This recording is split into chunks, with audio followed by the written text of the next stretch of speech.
All right, YouTube. Well, welcome to 2020. It's been a great year, hasn't it? It has not.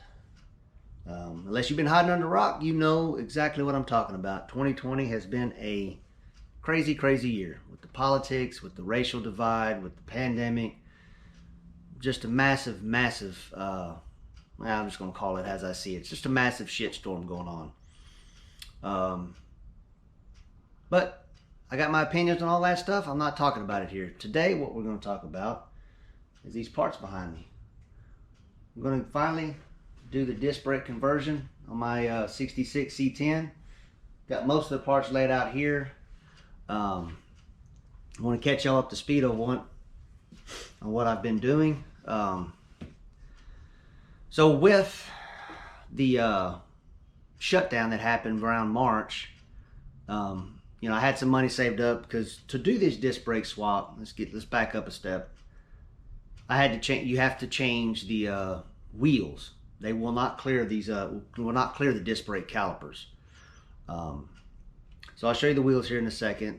So that was the only thing I needed to get with wheels. I had the money saved up, and I was getting ready to buy them. But with the shutdown kind of just started, I decided to hold off in case something happened.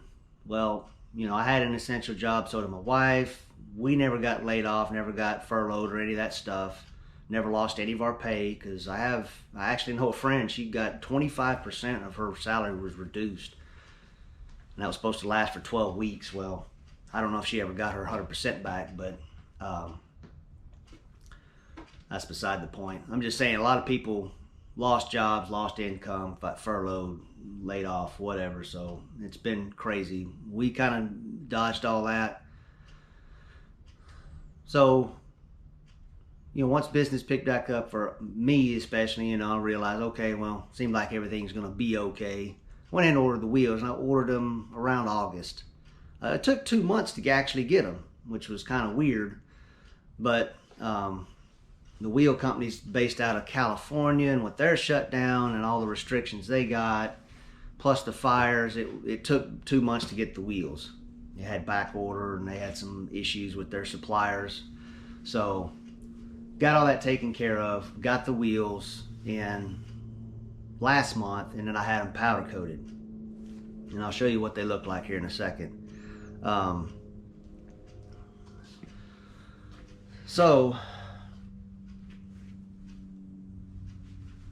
now we're ready to do the disc brake swap. I'm on vacation this week for one reason. It wasn't really to do the disc brake swap. So I was supposed to go to Dino's Get Down, and the show is not canceled.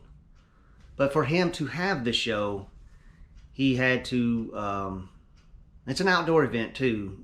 The city said to have the show, everybody at the event has to wear a mask. I don't do masks. Not outside. I don't even like doing them inside. So I'm not going to drive that far to go to a truck show with a mask on. I'm not doing it. Never have, I never will. So I had to make that decision. It kind of sucked because I've been wanting to go. This is the 10-year anniversary, so it's supposed to be the biggest one. It's supposed to be a 2-day event, I think. So needless to say, I'm not going. But I never canceled my vacation, so once the wheels came in, got them powder coated, I got enough time to do everything. So that's what we're going to do in the vacation times. There, Dino's Get Down, we're going to do the disc brake Get Down. That's what we're doing. So let me show you the parts that I have up close. All right, let's show the breakdown of these parts. So first things first, we got the CPP drop spindles. Now these are 2-inch drop spindles, and they're modular. Meaning, basically what that means is they do not push the wheel out 3/4 of an inch like most standard drop spindles do. The downside to that, there's no provision for a dust shield. So if you want to have a dust shield, do not order these drop spindles. So these are 2-inch drop spindles. Here's the rotors. Now, I painted all this stuff. I always use VHT epoxy paint. This stuff right here. This is what I use on everything. They make gloss black and satin black. I use that on anything suspension. So those are satin black. I painted the rotors. I almost didn't, but I decided, what the hell, I'll just go ahead and paint them. Used the wrong paint though. Ended up using VHT paint. So that's rated at 250 degrees, so I don't know if that's going to hold up. There's the pads, and here's the calipers. They're just standard one piston calipers. I've already painted them with caliper paint, which is what I should have done with these, so not too worried about that. I did keep it 6 lug because the truck is 6 lug, and since the company's Wheel Ventiques, since when Wheel Ventiques makes 6 lug wheels that look like the originals, I stuck with 6 lugs. That way I don't have 5 in the front and then 6 in the rear. Here's the master cylinder here. This is a 1 inch bore, which is preferred for if you're going to keep it manual brakes, which is what I'm going to do, so I hope I don't regret that decision. Thought I'd splurge a little bit on an adjustable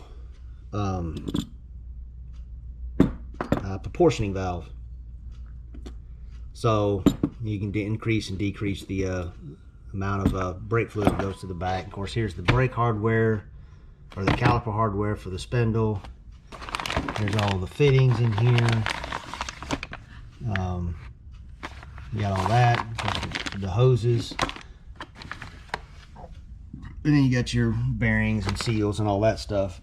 Now in here, I'm not going to pull it all out, but in here I got my stainless steel brake lines. And so I'm going to turn it around so you can look at this mug again. Hello guys. I was debating whether I wanted to pre-bend my own line, just buy a roll of line, buy a tubing bender. I already have the tubing bender, but buy the flaring tool. And because Eastwood makes a really nice tool, and I wanted to get that, but I decided I'm going to go ahead and buy a pre-bent hard line, and they make it in standard material or stainless steel, and stainless steel is not much more, so I went with that. And it actually is kind of cool. It comes, instead of using these rubber lines, it actually comes with braided stainless steel hard lines. So we're going to use those, and we got the pre-bent lines. I'm only going to do the front for now. Probably later on when I pull, because I'm going to pull this bed off, and I'm going to go ahead. I said it a few videos back, a few years ago, that I wasn't going to cut the frame on this, but I got to mini notch it. So as soon as the disc brakes are done, I'm going to order all the parts I need to do the rear. And then when I do the rear, I'll probably replace all the brake lines at that point. And I actually may just buy a roll of stainless steel and get the flaring tool from Eastwood and do it myself. So I'm going to go ahead and show you all the wheels and show y'all what it looked like. So there you go, buddies. Those are the wheels. These are Wheel Ventiques Series 62. These are 15 by 6 all the way around. So I got 5 wheels at 15 by 6. And actually, here, I'll show y'all that. I kind of added a little detail here, and I painted the bow tie gloss white. There's the spare right there. And then here's the front wheel, obviously. Same on both sides, but thought I'd add a little touch. I kind of did the same thing to the badge. Kind of touched up this red, and I painted the bow tie white. I think originally it comes like a dark blue or something. So it kind of ties in with all the white. So that was the color I finally went with, was white. So yeah, it's got there's your 3 nubs there for the hubcap. Turned out really nice. I like the way they look. What I am going to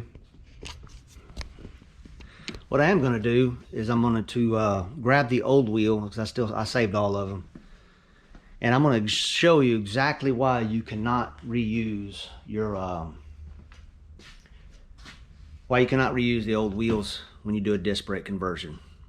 I didn't really fully understand why you couldn't until I compared the two, and it's a major difference. So I'm gonna go grab that wheel, and I'll be right back. All right, so here's the original wheel, and I just wanted to show you a little fun fact if you didn't know. The original wheels, I did not know this, are 15 by 5.5. I always thought they were 15 by 6. But no, right there, 15 by 5.5. Anyways, just thought that was a interesting fact for y'all curious guys. So here's the back of the wheel.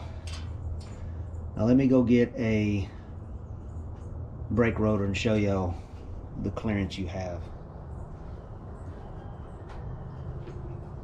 Alright, let me get the camera set up. Let me show y'all this rotor here.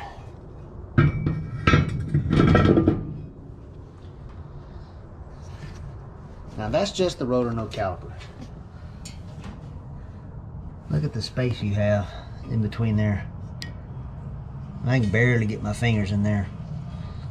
You're not going to get a rotor in there. You're not going to get a caliper in there.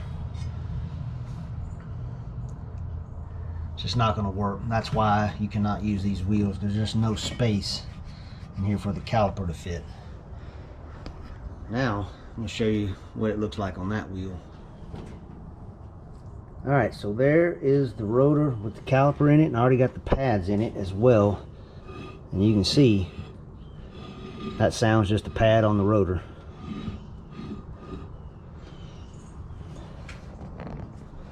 A little closer in there. Not a whole lot of space, but enough. Enough for a 15-inch wheel to clear this standard caliper. I can't speak for any of the other brands, but just a stock caliper like this should be no issue. So now you understand why you have to change the wheels to do a disc brake swap, especially if you want to keep the factory look like I do. And Wheel Antiques has your answer. These wheels, like I said, are Series 62, and these are the ones you have to go with. Now you have different sizes you can pick and choose from. I stuck with the 6s because I just like the look.